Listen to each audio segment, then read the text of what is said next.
President Trump told South Korean leader Moon Jae-in that the United States is open to talks with North Korea at the appropriate time under the right circumstances. South and North Korean delegates met at the border for the first time since 2015, and Moon briefed Trump on a phone call about what those talks covered. Here is the president's take on that phone call.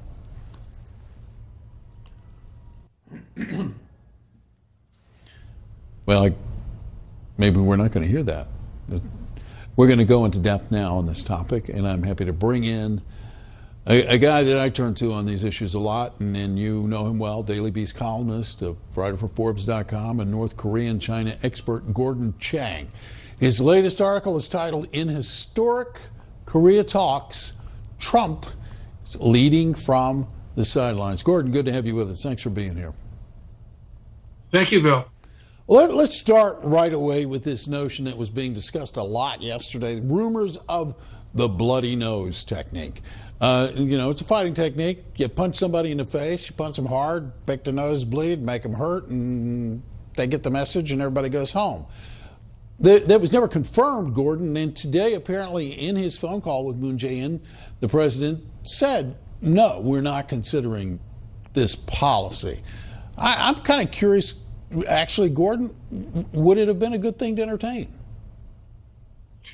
Well, I actually think that if the United States administered a bloody nose, which is you take out their nuke and missile facilities, a limited strike, I actually don't think the North Koreans would respond. But no, I wouldn't do it because the risks are enormous. And although the North Koreans might not respond, I think that the Chinese and the Russians and the Iranians and whoever are going to use this as a pretext to sort of say, look, we're going to make some historic gains while the United States is tied down in North Asia. So you can see Vladimir Putin, for instance, increasing the pressure on eastern Ukraine. And you can see the Chinese go after Taiwan or some of the islands in the South China Sea. So this is a moment where I think that the United States really needs to think about some of the peaceful options that we have. And those are imposing sanctions on the Chinese and the Russians. I think that we can actually disarm North Korea through sanctions. We don't actually have to consider forceful measures like the bloody nose. I'm going to give you a little bit of pushback on this. Yeah. Haven't been in the military, and understanding, haven't been in the FBI, understanding our lack of force behind our diplomacy now. I think when we look at the 50 years of the problem of North Korea, our diplomacy just has not worked. I mean, no matter what sanctions we do, no matter what we say, they have, sometimes at a snail's pace, but continue to grow stronger and stronger.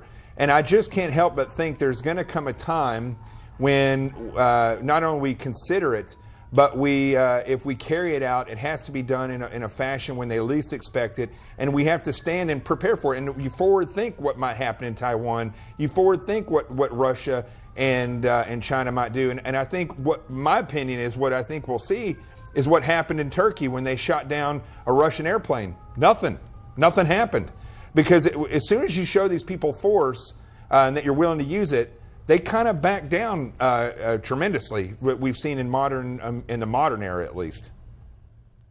Yeah, well, that's one possible option.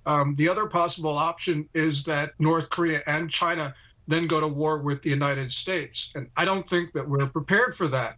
If we're going to talk about the use of force, we got to say to the American people that yeah, it very well may work. Or the other thing is we may end up in history's first nuclear exchange, and we got to be prepared that American cities will be destroyed by Chinese and Russian nukes. There's a whole range of scenarios that are out there, and this is a discussion that the American people need to have.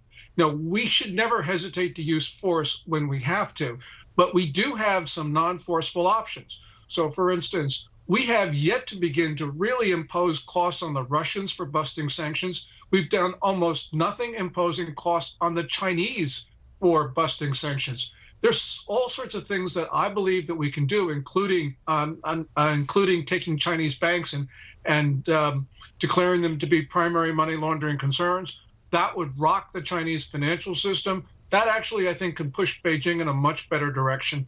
I'm not saying 100% that these sanctions will work, but we haven't tried them yet. And until we do, I think that we should not use those tactics, which could end up in history's last war.